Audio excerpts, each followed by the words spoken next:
Sister Mary रात में एक वरिष्ठ के बेडरूम में घुस जाती है और रोमन कैथोलिक कॉन्वेंट के बंद दरवाजों से भागने के लिए चाबियों की एक अंगूठी चुरा लेती है।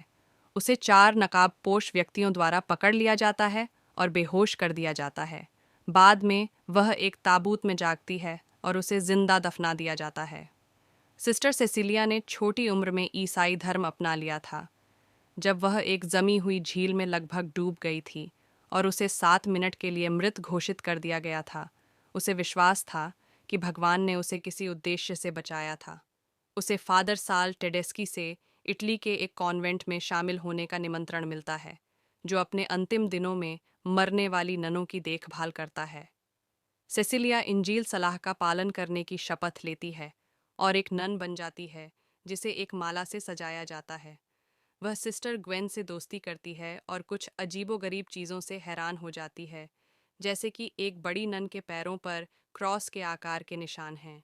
कॉन्वेंट के चैपल में जो कुछ है, वे दावा करते हैं कि वह एक पवित्र कील अवशेष है, जिसे उस क्रॉस से लिया गया था जिस पर यीशु को सूली पर चढ़ाया गया था। सेसिलिया को यह जानकर झटका लगता है कि वह गर्भवती है, भले ही वह कुंवारी है और उसने कभी किसी पुरुष के साथ संबंध नहीं बनाए हैं। कॉन्वेंट के निवासी उसे अगली वर्जिन मैरी के रूप में मानने लगते हैं। कई लोग बच्चे को आशीर्वाद बताते हैं। एक अन्य नन, सिस्टर इसाबेल, ईर्ष्या के कारण सेसिलिया को दबाने की कोशिश करती है।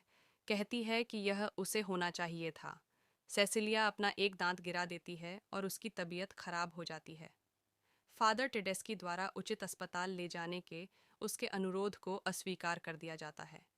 सेसिलिया के मठ से गुजरते समय कॉन्वेंट की छत से गिरने के बाद इसाबेल की मृत्यु हो जाती है।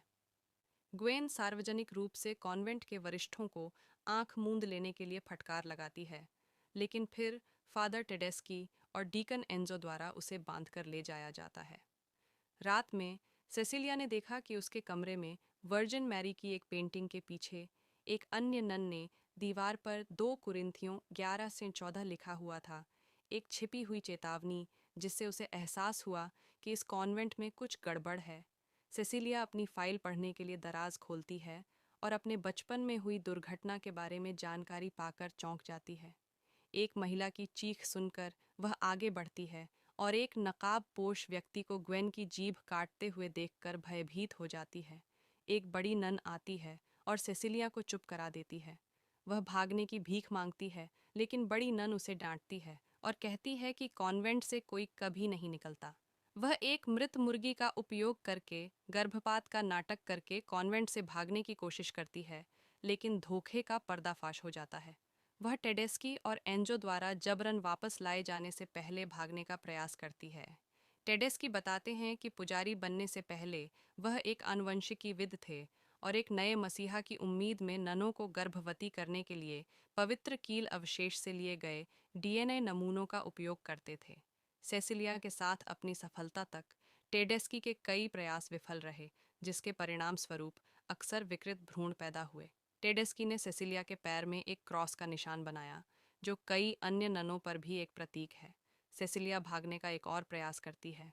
वह मदर सुपीरियर को क्रूज पर चढ़ाकर मार डालती है और कुछ ही देर बाद उसका पानी टूट जाता है। वह टेडेस्की की प्रयोगशाला को इथेनॉल से भरने से पहले कार्डिनल का गला घोंटने में सफल हो जाती है। टेडेस्की आता है और शारीरिक बल के माध्यम से उसे रोकने की कोशिश करता है, लेकिन सेसिलिया इथेनॉल को लाइटर से जलाकर बाल बाल बच जाती है। आग बुझाने के बाद टेडेस्की प्रयोगशाला से बाहर निकलने में सफल हो जाता है और सेसिलिया का पीछा करना जारी रखता है, जिससे वह कॉन्वेंट के नीचे के कब्रिस्तान में भागने पर मजबूर हो जाती है। सेसिलिया को ग्वेन की क्षत विक्षत लाश के साथ साथ कब्रिस्तान की दीवारों में एक छेद मिलता है। टेडेस्की उसे तब पाता है जब वह भागने वाली होती है और संघर्ष शुरू हो जाता है। टेडेस्की सेसिलिया के पेट को काटने की कोशिश करता है, लेकिन वह पवित्र कील अवशेष से उसके गले में वार कर देती है, जिसे उसने पहले चैपल से चुराया था। कब्रिस्तान से बाहर निकलने के बाद सेसिलिया दर्दनाक तरीके से बच्चे को जन्म देती है और खुद गर्भनाल को काट लेती है। वह बच्चे को देखकर स्पष्ट रूप से भयभीत है, जो हवा के लिए हाँफते हुए गुर्राहट की आवाज़ें निकालता हुआ सुनाई देता है। सेसिलिया लड़खड़ाते हुए पास के एक पत्थर को पकड़ती है और उठाती है, जिसका उपयोग वह प्रयोग को कुचलने के लिए करती है। इसी के साथ कहानी समाप्त होती है। ऐसी और भी मूवीज एक्सप्लेनेशन देखने के लिए चैनल को सब्सक्राइब करें।